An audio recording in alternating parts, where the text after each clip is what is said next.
Gloria al nombre poderoso del Señor. Amados hermanos, Dios les continúe bendiciendo en esta noche. Este es tu hermano Luis Daniel, que te da la bienvenida a otra edición más de este estudio bíblico del libro de Apocalipsis. Y en esta noche vamos a comenzar un capítulo que es uno de los capítulos que más tiene en términos de interpretación por las distintas opiniones que han surgido relacionadas con este tema. Pero vamos a pedirle al Señor que sea Él quien nos alumbre el entendimiento para poder interpretar correctamente este pasaje que vamos a estar leyendo en esta noche. Y estamos hablando del capítulo número 12 del libro de Apocalipsis, que dice de la siguiente manera: la mujer y el hijo varón.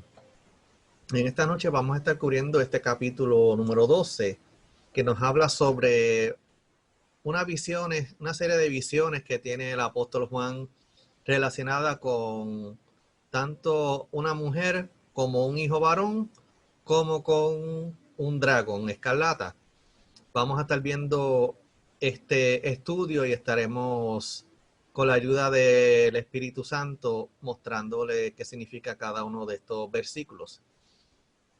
A manera de introducción, entre el toque de la séptima trompeta en Apocalipsis 11 del 15 al 19 y el derramamiento de las 7 copas de la ira de Dios en el 16 del 1 al 21, hay una serie de acontecimientos de carácter preparatorio para el establecimiento del reino del Mesías. En este capítulo se describe la visión de una mujer con dolores de parto, la cual da a luz un hijo varón. Allí también se relata la batalla que se libra entre el dragón escarlata y el arcángel Miguel. Este poderoso líder angélico vence al dragón y lo echa del cielo de los espíritus con sus numerosos seguidores. Esto es lo que vamos a estar viendo en este capítulo número 12, que tiene muchos simbolismos y estaremos interpretándolo conforme a la escritura. Vamos entonces a comenzar con los primeros 2 versículos del capítulo 12 y se titula de la siguiente manera: es una mujer con dolores de parto. Y vamos a leer los primeros 2 versículos del capítulo número 12. Y dice así: apareció en el cielo una gran señal, una mujer vestida del sol con la luna debajo de sus pies y sobre su cabeza una corona de 12 estrellas. Y estando encinta, clamaba con dolores de parto en la angustia del alumbramiento. Primero tenemos que comprender que esta es una visión cuyos elementos son simbólicos. No solamente esta, sino todas las que vamos a estar viendo en este capítulo 12 son visiones y tienen elementos simbólicos. También debemos reconocer que desde el principio se hace una advertencia catalogando a esta visión como una señal. Esto significa que los personajes de este drama escatológico son simbólicos, no literales. En otras palabras, la mujer, el sol, la luna, la corona de estrellas, el dragón escarlata, las estrellas, el hijo varón que la mujer da a luz, todos son elementos simbólicos. En otras palabras, con excepción del dragón y el arcángel Miguel, los demás son elementos simbólicos, porque el dragón escarlata siempre se ha asociado con Satanás y el arcángel Miguel es un ser que existe. Así es como tenemos que dejar establecido que la mujer no es un ser humano, sino algo más. El dragón escarlata no es un reptil, sino un ser espiritual maligno. El hijo varón no es un hombre, sino algo a quien éste simboliza. Habiendo establecido claramente que esta visión tiene muchos elementos simbólicos, vamos a interpretar cada uno de ellos conforme a las escrituras. Primeramente, tenemos antecedentes de esta visión en el libro de Génesis. Tenemos que remontarnos al principio de la Biblia. Debemos reconocer que, sin lugar a dudas, la visión de la mujer y el hijo varón es un cuadro histórico y escatológico de la nación de Israel. Siendo así, lo más lógico es hallar en la historia del pueblo de Israel algunas figuras que anticipen esta realidad apocalíptica.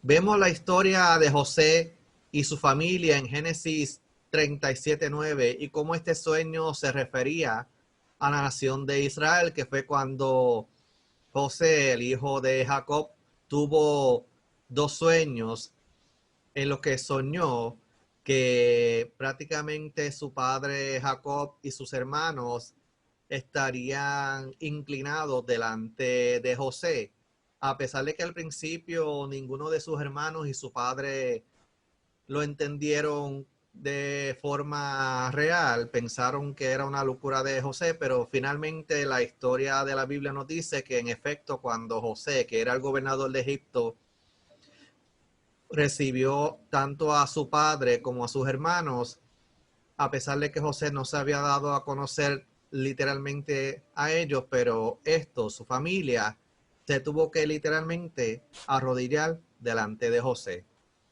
Pueden leer la historia de José desde el capítulo 37 en adelante hasta el capítulo número 50.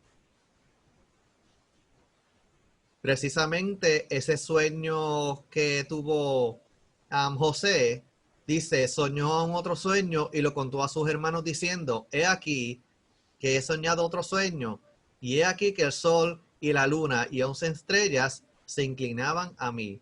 El sol simboliza a Jacob, la luna simboliza a Raquel, las 11 estrellas representan a los hermanos de José.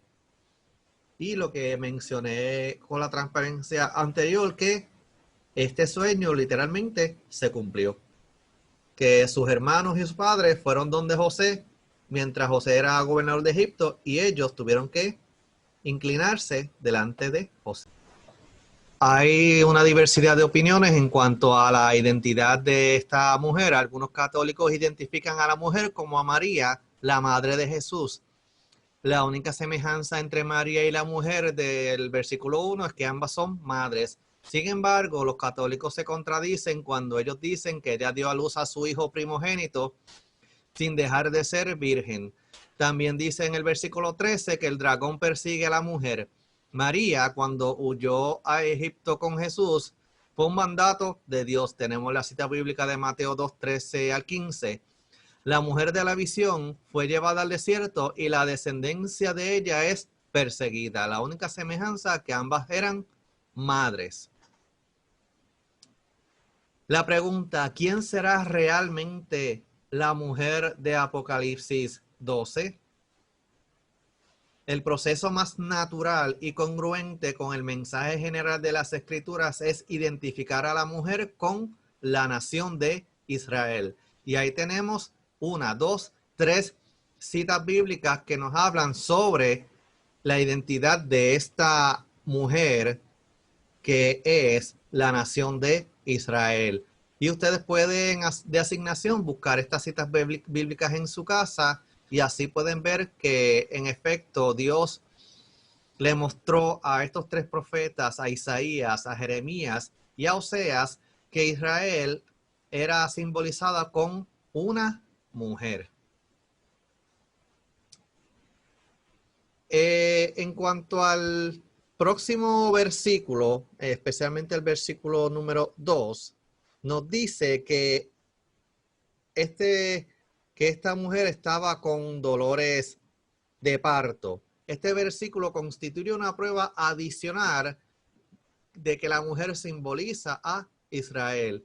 Hay otros versículos que aparecen en Isaías 13, Isaías 21, Isaías 26, Oseas 13, Miqueas 4 y Miqueas 5, que en efecto simbolizan a que Israel siempre ha sido simbolizado con una mujer. O sea que ahí con nada más mirar otros pasajes de la Biblia y lo que vimos anteriormente, pues se cae el argumento de que la mujer no puede ser la Virgen María, sino que simboliza a Israel como nación. Vamos entonces a los versículos 3 y 4, que nos habla de un dragón que aparece frente a esta mujer. Y leemos así. También apareció otra señal en el cielo. He aquí un gran dragón escarlata que tenía 7 cabezas y 10 cuernos, y en sus cabezas 7 diademas. Y su cola arrastraba la tercera parte de las estrellas del cielo y las arrojó sobre la tierra. Y el dragón se paró frente a la mujer que estaba para dar a luz a fin de devorar a su hijo tan pronto como naciese. Vemos entonces en el versículo 3 que aparece otra señal, un dragón escarlata. El escarlata es rojo fuego como color de la sangre. En Juan 8:44 nos dice que el diablo ha sido homicida desde el principio. El dragón simboliza la distorsión de la creación. La Biblia llama a este personaje como el Leviatán, serpiente veloz, Isaías 27:1, la serpiente con su astucia en 2 Corintios 11:3 y la serpiente antigua en Apocalipsis 12:9 y el capítulo 20. Y nos sigue diciendo en este versículo 3 que tenía 7 cabezas y 10 cuernos y en sus cabezas 7 diademas. Las 7 cabezas y los 10 cuernos que son características idénticas a las que se atribuyen a la bestia que sube del mar, que lo vamos a ver en el capítulo número 13 de la semana que viene. 7 cabezas nos da la indicación de la pluralidad de los reinos que estarán representados en este agente de Satanás. También indican una falsa imitación de la perfección de gobierno. El siempre se ha asociado con plenitud, con perfección, pero en este caso, este dragón escarlata ha querido siempre imitar a Dios en todo. Los 10 cuernos sugieren la existencia de gran poder para ejecutar sus propósitos. 7 diademas alude a la plenitud del poder diabólico como símbolos de majestad terrenal, corrupta y degenerada. Así que estamos viendo cómo se está identificando este dragón escarlata. Vemos aquí también en cuanto a lo del dragón escarlata, especialmente las 7 cabezas, que al profeta Daniel Dios le demostró 4 imperios mundiales en el capítulo 7 de Daniel, a saber, el imperio babilónico, el medo-persa, el griego y finalmente el más fiero de todos, el romano. Si prestamos atención nos damos cuenta que la suma de las cabezas de las 4 bestias, que son imperios, suman 7. La cabeza significa autoridad y rango. Las 7 cabezas de las 4 bestias significan la autoridad del diablo sobre los imperios de la tierra. Vemos cómo Dios desde el principio le estuvo mostrando a sus profetas, a sus siervos, especialmente a Daniel, que era lo que iba a suceder en tiempos futuros.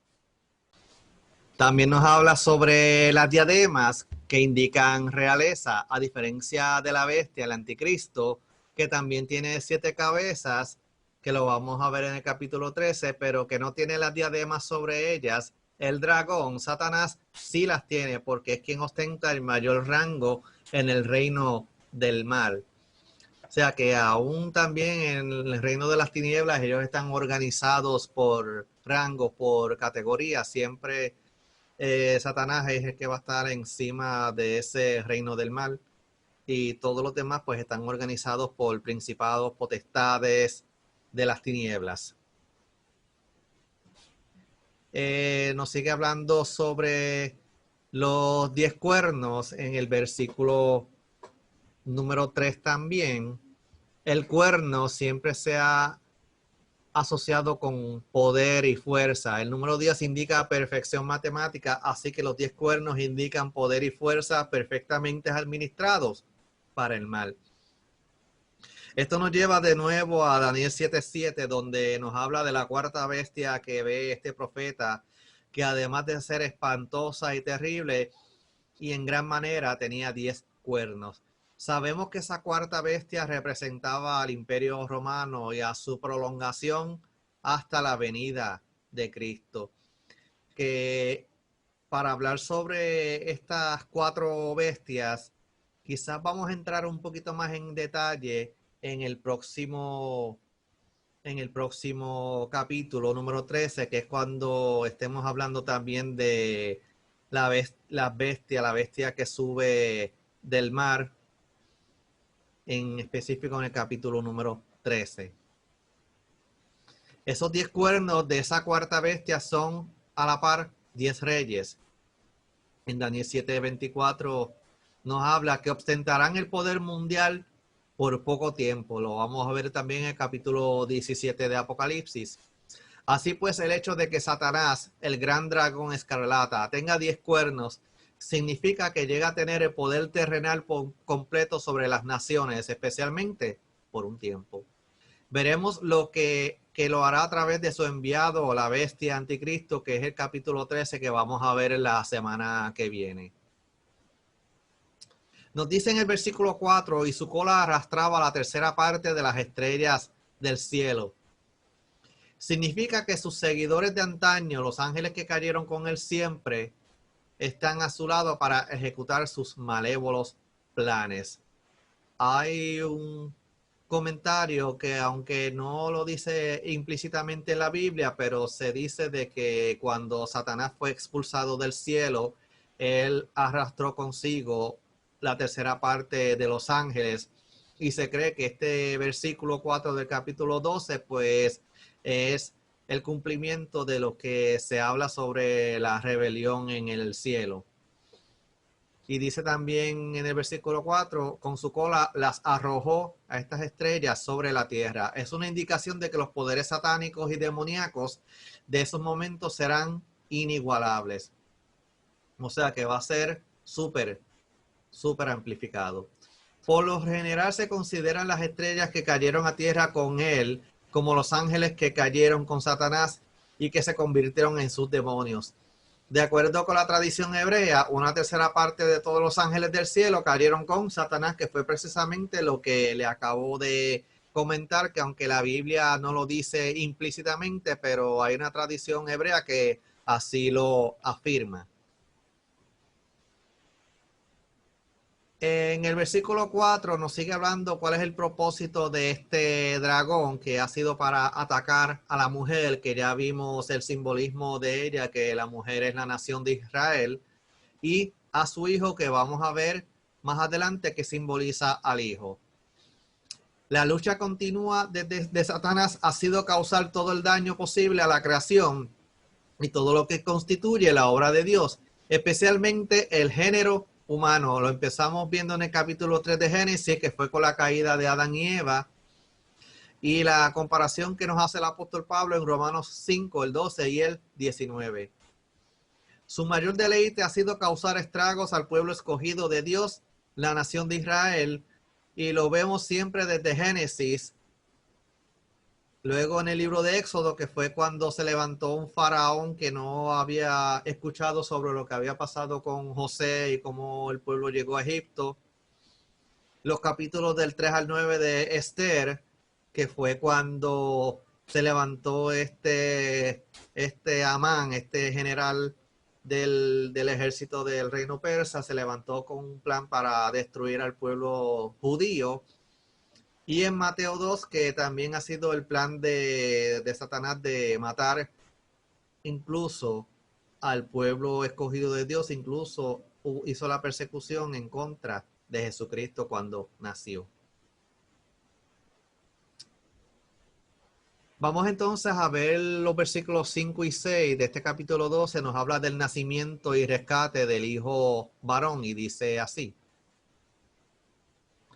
Y ella, hablando de la mujer, dio a luz un hijo varón que regirá con vara de hierro a todas las naciones, y su hijo fue arrebatado para Dios y para su trono. Y la mujer huyó al desierto, donde tiene lugar preparado por Dios para que allí la sustenten por 1260 días. Ya vimos quién era la mujer, que lo podemos decir bíblicamente hablando, que es el pueblo de Israel, la nación de Israel. Pero vamos a ver quién es este hijo varón que nace de esta mujer. Vimos en el versículo 5 que esta mujer dio a luz un hijo varón que regirá con vara de hierro a todas las naciones, y su hijo fue arrebatado para Dios y para su trono. Según este libro de texto de Wilfredo Calderón, dice que los elementos de esta visión son simbólicos y deben ser interpretados como tales. Por tal motivo, el hijo recién nacido de la mujer no puede representar a Jesús. Sabemos bien que Cristo vino de la nación de Israel, pero esta, entiéndase María, su madre, no sufrió dolores de parto, simbólicamente hablando, para que naciera el Salvador. La Biblia no nos dice que ella haya sufrido dolores de parto como una mujer, aunque estamos hablando en términos simbólicos. Debe haberlo sufrido como cualquier mujer que va a dar a luz a un bebé. Pero aquí estamos hablando de elementos simbólicos, no podemos interpretar esto como literal. Según este libro de texto de Wilfredo Calderón, hay unos argumentos de que el hijo varón no es Jesucristo. Número uno, si la mujer es simbólica, el hijo también lo es. A menos que el pasaje lo especifique, no se puede interpretar una parte como simbólica y la otra parte como literal. Por eso que dice que es una visión que tuvo el apóstol Juan. No hay que confundir los hechos históricos con los proféticos. La visión del capítulo 12 está entre las cosas que habrán de suceder en el futuro, no lo que ya sucedió. Por lo tanto, tomar las profecías del nacimiento del hijo varón y su traslado al cielo como el nacimiento y la ascensión de Jesucristo es confundir lo histórico con lo escatológico. En otras palabras, lo que está viendo el apóstol Juan es un evento que aún no ha ocurrido. El nacimiento de Jesucristo ya sucedió y lo tenemos registrado en la Biblia, especialmente en los evangelios. Jesús no ascendió al cielo para protegerse de Satanás. No podemos negar que Jesús fue protegido por Herodes, porque Satanás lo tentó en el desierto y fue crucificado, pero el Nuevo Testamento no enseña que el Señor haya tenido que ser arrebatado al cielo para ser protegido de Satanás. Al contrario, cuando miramos la escena en el desierto, dice la Biblia que Satanás apareció y Jesús se le enfrentó a él, pero no combatió con armamento físico, sino combatió con la palabra. Los santos también regirán con vara de hierro a las naciones, que eso nos dice qué es lo que va a suceder al final del versículo 5. Entre los detalles que hay que destacar son que la palabra regirá significa pastorear a las naciones y que la actividad de reinar va a ser compartida con los santos. Dice la Biblia que Jesucristo va a reinar y que los santos reinaremos juntamente con él.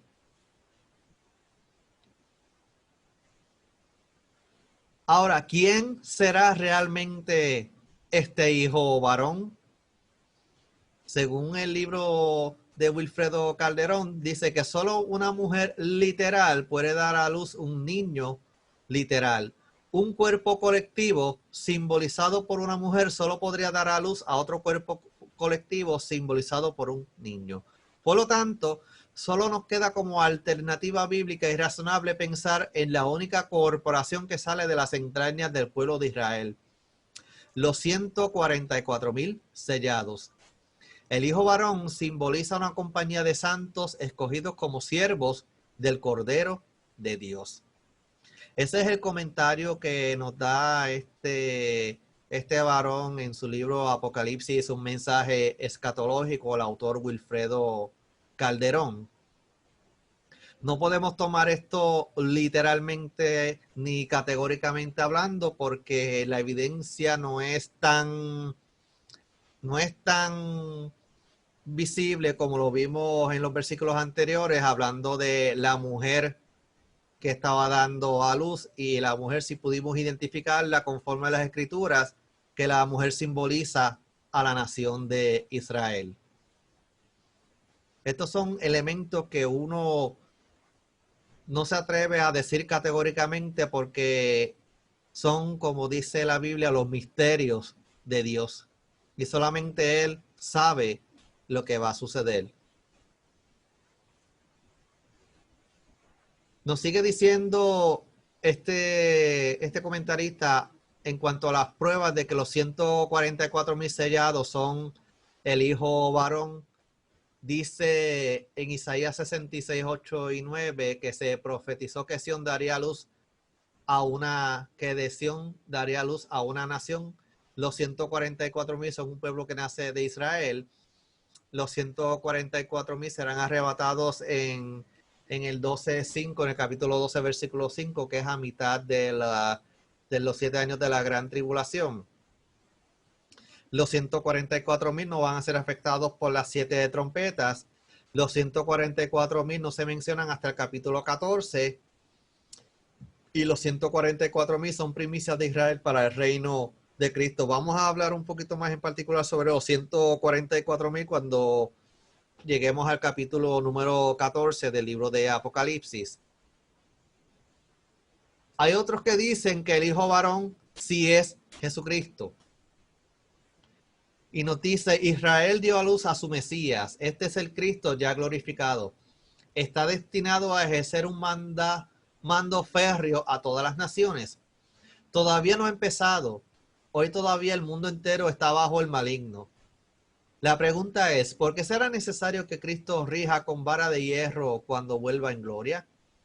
La única explicación es que, como dice la Escritura, Él reinará sobre las naciones que hayan permanecido sobre la tierra por 1000 años, que lo vamos a ver en el capítulo 20. Y muchas cosas se deberán poner en orden todavía. Esos son los que dicen que el hijo varón que nació de la mujer es Jesucristo. Nótese que no dice rige ahora a las naciones, porque como dice la misma Escritura, y su hijo fue arrebatado para Dios y para su trono. Es decir, el hijo de la mujer nació a la gloria, muy a pesar del diablo, y seguidamente fue arrebatado para Dios. Fue ascendido a los cielos, y como dice también en otros lugares de la Escritura, Cristo, el Hijo, está ahora sentado a la diestra del Padre en los cielos. Cuando regrese en gloria a la tierra, las cosas cambiarán. Esto es lo que nos dicen algunos sobre Jesucristo siendo el hijo de esta mujer que aparece en la visión del capítulo 12. No quise entrar en detalles sobre cuál de los dos es cierto porque no hay una evidencia contundente que yo pueda decir este es. Así es que cualquier duda o cualquier cosa que haya que aclarar sobre el particular, pues escriben en la sección de comentarios y haremos lo posible por hacer una edición especial sobre este particular. Bien. En cuanto al versículo 6, nos habla sobre protección de la mujer después del arrebatamiento de su hijo, dice el versículo 6, y la mujer huyó al desierto donde tiene lugar preparado por Dios para que allí la sustenten por 1260 días. Según el libro de texto, esta breve declaración es solo un adelanto del relato que se da acerca de la persecución de Israel por Satanás y el anticristo después del arrebatamiento de los 144,000 sellados. Eso según el comentario de Wilfredo Calderón. Hay otro comentarista que dice, después de decirnos que el Hijo ha sido llevado junto a Dios, Cristo glorificado junto al Padre, Juan nos vuelve a hablar de la mujer, que también coincide de que es Israel. Se produce un salto en el tiempo de aproximadamente 2000 años, el tiempo de las cosas que son de la iglesia. Este salto en el tiempo también lo podemos ver en Daniel 9, 26 y 27. ¿Por qué? Porque como ya vimos anteriormente, el tiempo de Dios se interrumpió para Israel, como Israel, justo cuando Jesús lo anunció antes de ir a la cruz. El trato de Dios con Israel se interrumpió temporariamente para así tratar con la iglesia gentil, pero en un momento dado Dios va a volver a tratar con su pueblo, con el pueblo de Israel. Todavía quedaba una semana de años por cumplirse de las 70 determinadas sobre Israel, que es la visión que tuvo Daniel y está registrada en el capítulo 9. De esta semana de años o 7 años, en segunda mitad, 3 años y medio o 1260 días, el Israel de Dios, o sea, la mujer, será protegido soberanamente en el desierto. Tiene que huir al desierto para esconderse en un lugar preparado por Dios mismo. El tiempo de su huida Y protección es de 1260 días, 3 años y medio, justo el tiempo que durará la gran tribulación con el anticristo sobre la tierra, que sabemos que está dividido en 7 años luego del arrebatamiento de la iglesia. Los primeros 3 años y medio son un tiempo de una paz aparente, pero a mitad de ese periodo, pues el anticristo va a develar su verdadero plan y entonces va a venir la persecución sobre especialmente el pueblo de Israel. Así que entendemos que Israel de Dios, el Israel de Dios, la hija de Sión, representado por esa mujer vestida del sol, será guardado y protegido por Dios mismo en lugar singular. Será tiempo de angustia para Jacob, pero al final será librado. En ese instante se cumplirá lo predicho por Jesús en Mateo 24, del 15 al 21, que es la abominación desoladora. Justo cuando la bestia anticristo se quite la máscara de bondad y aparezca tal como es, sentándose en el trono de Dios, haciéndose pasar por Dios. Jesús exhorta a su pueblo a escapar de ahí sin volver la vista atrás, anunciando el tiempo de la gran tribulación. O sea que cuando el anticristo rompa su pacto de paz y establezca su verdadero propósito, entonces la petición de Jesús en la Biblia es: los que estén en la ciudad que huyan, los que estén en el pueblo de Israel que huyan, que no le hagan frente porque van a salir derrotados. El remanente de Israel tendrá que huir al desierto para ser guardado allí por 1260 días en un lugar previamente preparado por Dios. Parece que Isaías da una pista al respecto que aparece en el capítulo 16 del 1 al 5 y nos habla de Sela, que era una ciudad lo que antiguamente se le conocía como Petra, ciudad antigua enclavada en un lugar inaccesible en el desierto en la actual Jordania. Sabemos que el anticristo no podrá entrar en esas tierras de Moab, dice en el capítulo 11, versículo 41 de Daniel. En aquellos momentos los judíos temerosos de Dios huirán para salvar sus vidas. En el tiempo preciso, ese santo remanente sabrá dónde deberá ir. Se prevén muchas manifestaciones del poder de Dios para aquel tiempo. Petra, la antigua ciudad de Petra, existe, que es un lugar que está en la parte sur de Jordania, que es un lugar donde se cree que ahí va a ser el lugar donde Dios va a preservar a los israelitas que huyan de ese lugar cuando el anticristo manifieste su imperio de maldad y de persecución contra el pueblo escogido por Dios, el pueblo de Israel. Una vez más, si hay alguien que necesita que le amplíe un poco más sobre este tema, escribe en la sección de comentarios y haré lo posible por contestarle esa pregunta. Vamos entonces a continuar. Tenemos la próxima parte, que es el triunfo de Miguel, el arcángel Miguel sobre el dragón. Lo vamos a ver en los versículos 7 al 9, que dice así. Después hubo una gran batalla en el cielo. Miguel y sus ángeles luchaban contra el dragón y luchaban el dragón y sus ángeles. Pero no prevalecieron ni se halló ya lugar para ellos en el cielo. Y fue lanzado fuera el gran dragón, la serpiente antigua que se llama Diablo y Satanás, el cual engaña al mundo entero. Fue arrojado a la tierra y sus ángeles fueron arrojados con él. Vemos en el versículo 7 la batalla en el cielo, el arcángel Miguel y sus ángeles luchando contra el dragón. El libro de texto nos habla de que el diablo fue desalojado por primera vez de su morada celestial, que fue aquella rebelión cuando lo registra precisamente los profetas Isaías y Ezequiel, que nos habla sobre aquel lucero de la mañana que quiso ser igual a Dios y fue expulsado del cielo. Desde ese momento anda rodeando la tierra como el príncipe de la potestad del aire, buscando a quien devorar. O sea que él fue expulsado del cielo, pero permanece en los aires buscando una manera de hacer caer al pueblo de Dios y mantener cautivo a las vidas. En su segundo desalojo, Satanás es echado del aire a la tierra, que es esta batalla de Miguel y sus ángeles que se realizará en las regiones celestes, el mundo de los espíritus, conocido como el segundo cielo.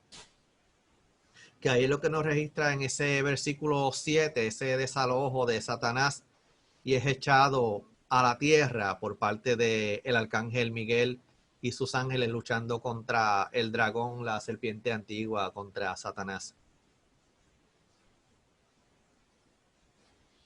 Dice en el versículo 8, pero no prevalecieron ni se halló ya lugar para ellos en el cielo. Podemos imaginar que esa batalla, que dice ser grande, no será cualquier cosa, sino una verdadera guerra al máximo nivel angélico.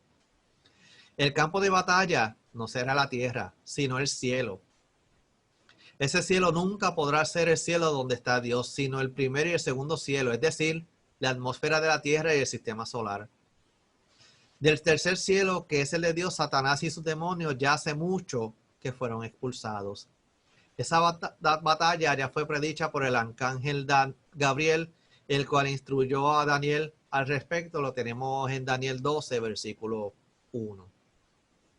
Vemos que esa batalla entre Miguel y sus ángeles contra Satanás y sus demonios va a ser una batalla grande en el cielo, pero el resultado lo dice la Biblia, que Miguel y sus ángeles vencieron.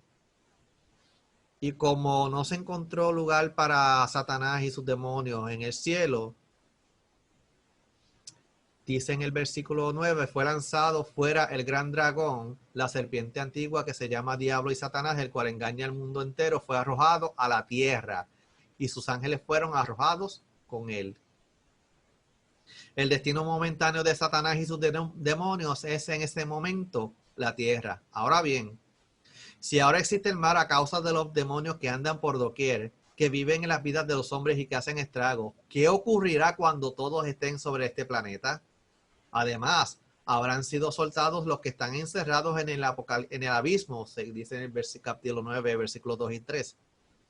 Cuando absolutamente todos los demonios estén ordenadamente sueltos por este planeta, el caos a todos los niveles será la norma. O sea que si ahora las cosas están malas y hay manifestaciones demoníacas, imagínate en esos tiempos finales cuando el diablo y sus demonios, los que están sueltos, los que están amajados, estén en su manifestación completa. Por eso es que queremos escapar de este mundo cuando llegue el momento, sea que el momento del arrebatamiento de la iglesia se dé o que llegue el final de nuestros días y tengamos que dejar esta morada terrenal para estar con el Señor forever and ever, para siempre. Vamos a resumir los desalojos de este personaje, de este diablo, desde la morada celestial, que es la primera, desde el segundo cielo, que es la que vimos ahora con Miguel, desde la tierra, que va a ser atado en cadenas por 1000 años, que lo vamos a ver en el capítulo 20, y finalmente hacia el lago de fuego y azufre, que lo vamos a ver también en el capítulo número 20.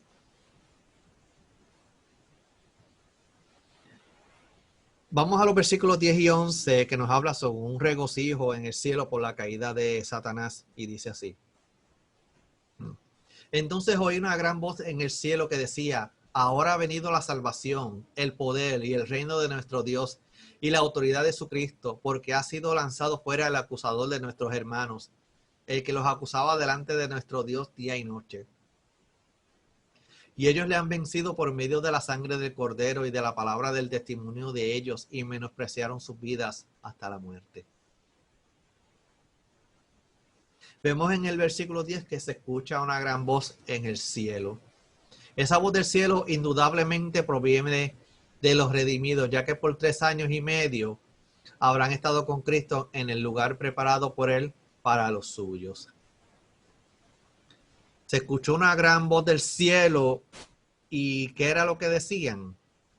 Ahora ha venido la salvación, el poder y el reino de nuestro Dios y la autoridad de su Cristo, porque ha sido lanzado fuera el acusador de nuestros hermanos, el que los acusaba delante de nuestro Dios día y noche. Terminando el versículo 10. Ha venido la salvación, no del pecado, sino de la influencia maligna de Satanás, quien se alberga a los lados del abismo en las regiones celestes. Ha venido el poder, que es un atributo del Padre, del Hijo y del Espíritu Santo, el cual hará que la victoria de Jesús sea una realidad manifiesta sin reservas. Ha venido el reino de nuestro Dios, el cual siempre ha sido desafiado por el adversario, pero que tras la derrota de este se establecerá plenamente en todo el universo. Y ha venido la autoridad de Cristo, la cual fue otorgada al Hijo de Dios desde la eternidad, pero que ahora Él, hablando de Jesús, la implementará para imponerse sobre todos sus enemigos. Aquí vemos qué es lo que dice esta voz desde el cielo, dándole la gloria a Dios. Hay regocijo porque finalmente el acusador de ellos ha sido sacado de sus entornos de una vez y para siempre. Y el versículo 11 precisamente dice, porque ha sido lanzado fuera el acusador de nuestros hermanos, el que los acusaba delante de nuestro Dios día y noche. El adversario se empeña en acusar a los hijos de Dios. Lo vimos en Job y lo vimos en Zacarías. Sin embargo, por lo que dice la voz, entendemos que Satanás no puede acusar más a los que se han ido de esta tierra. Esto no significa que el diablo y sus demonios estén en el cielo. Significa que tiene acceso a la presencia de Dios para acusarnos. De aquí hemos de sacar una lección importante. No demos razones al diablo para que nos acuse ante Dios. Al contrario, si el diablo intenta acusarnos delante de Dios, se va a quedar sin prueba para poder probar nuestra culpabilidad. ¿Por qué? Porque va a encontrar que fuimos redimidos por la sangre del Cordero. Y sigue diciendo el versículo 11. Y ellos le han vencido por medio de la sangre del Cordero y de la palabra del testimonio de ellos y menospreciaron sus vidas hasta la muerte. Han vencido al diablo a través de la sangre del Cordero, ya que la sangre de Cristo es el derecho legal nuestro para vencer y declarar victoria frente a nuestro oponente. La palabra de su testimonio. Los judíos y los gentiles que se convierten en ese tiempo dan testimonio de su fe en Cristo Jesús. Los creyentes del tiempo de la gran tribulación no solo estarán dispuestos a morir, sino que una inmensa mayoría de ellos morirán. O sea que vamos a ver que muchos que estén dispuestos a ir tras los pies de Cristo durante esos tiempos finales van a morir. ¿Por qué? Porque no van a querer estar siguiendo el juego del anticristo y de su reino de maldad.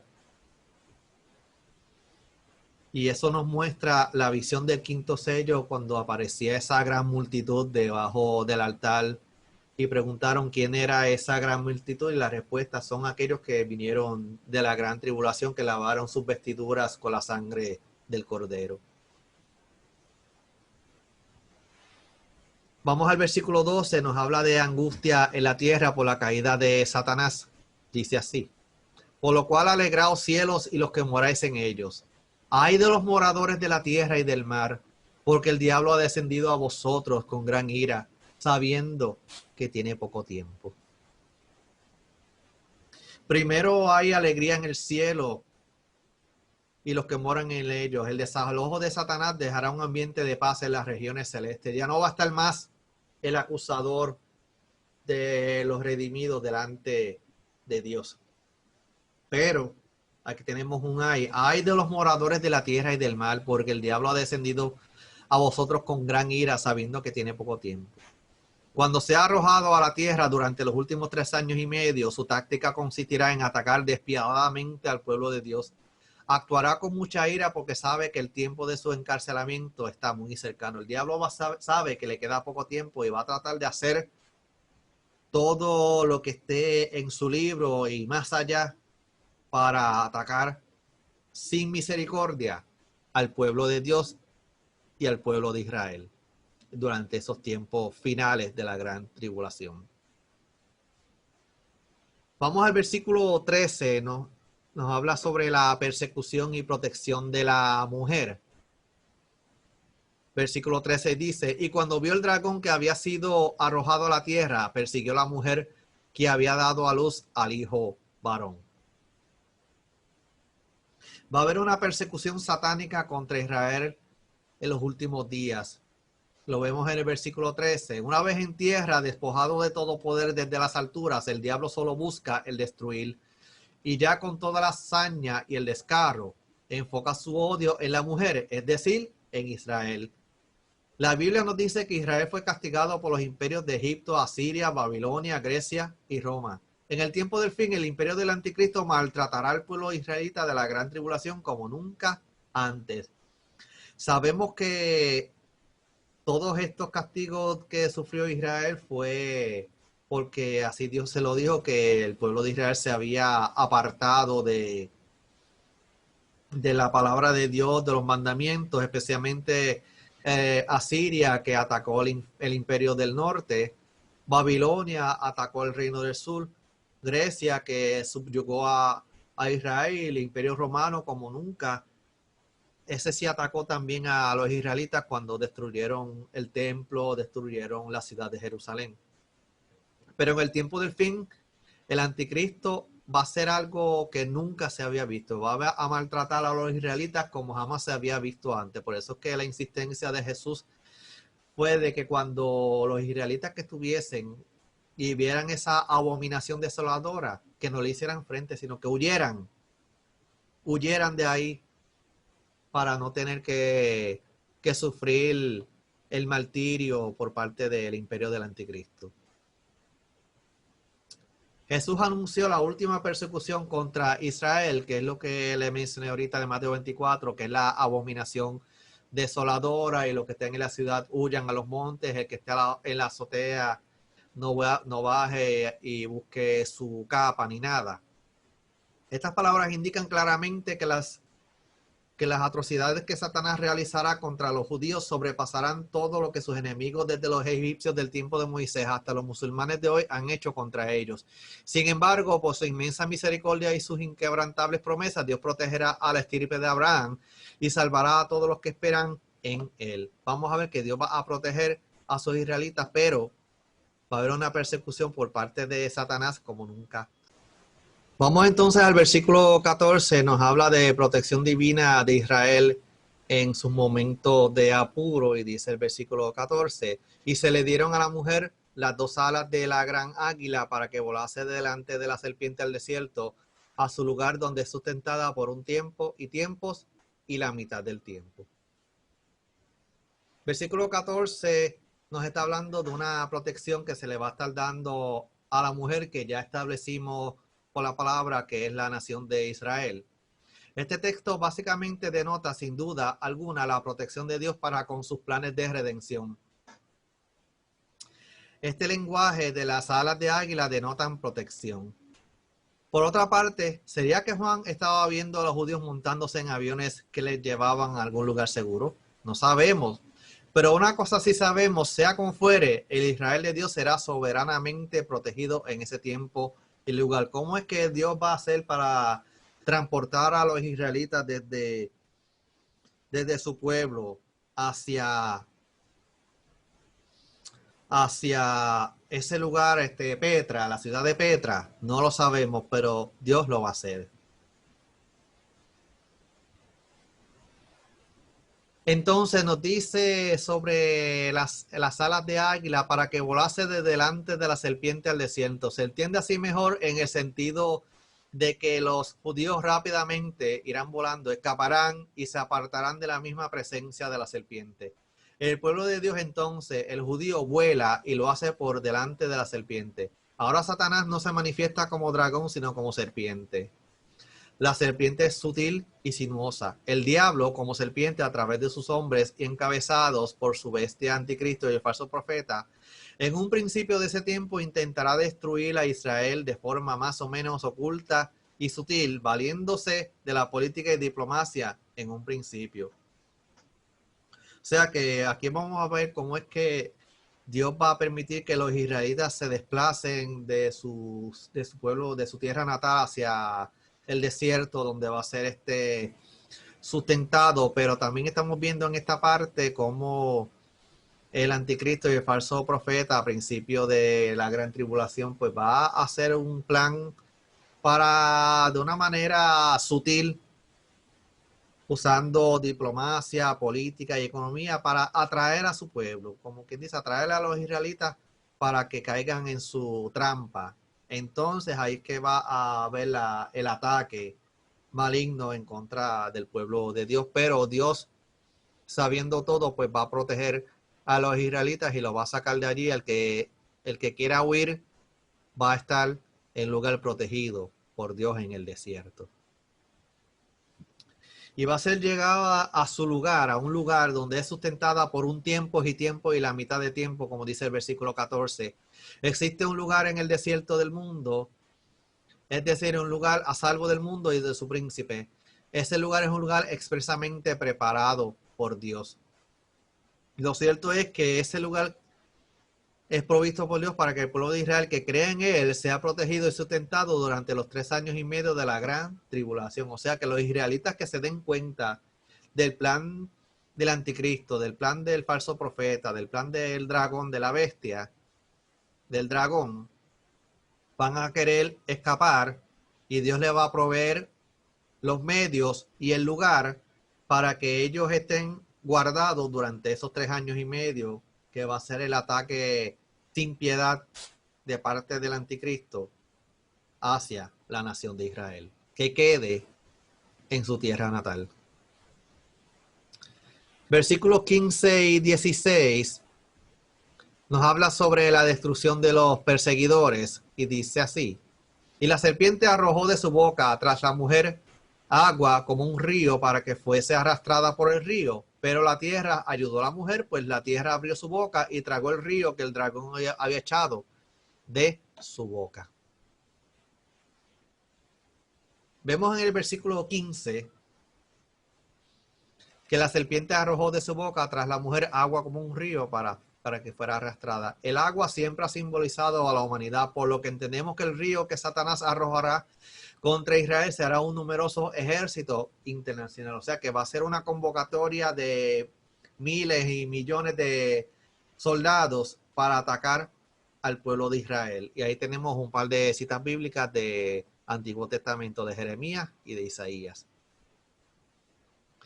Dice en el versículo 16, pero la tierra ayudó a la mujer, pues la tierra abrió su boca y tragó el río que el dragón había echado de su boca. Pero Dios obrará otro milagro para que su pueblo no sea destruido por el enemigo.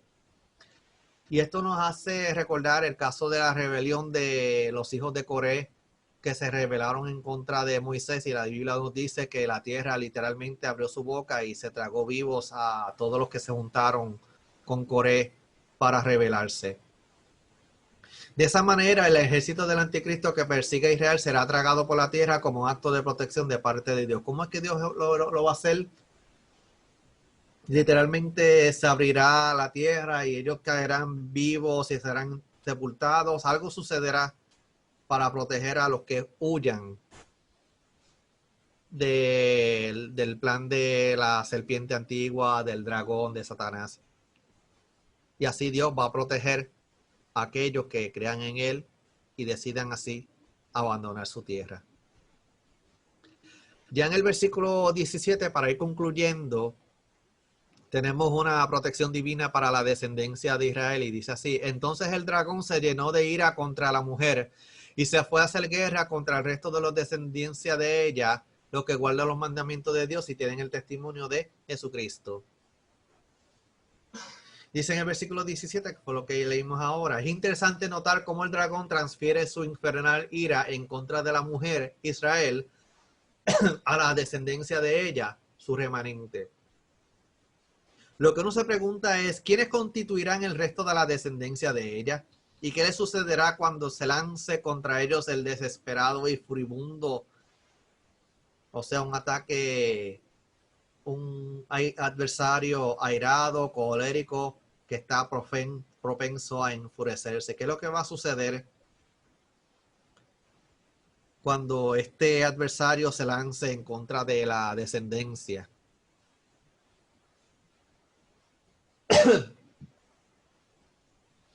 Nos sigue diciendo sobre esta descendencia: el resto de la descendencia son los que guardan los mandamientos de Dios y tienen el testimonio de Jesucristo. Según el libro de texto de William Calderón, son los israelitas fieles que entregan su vida a Jesucristo y van a dar su vida por el testimonio de Jesucristo.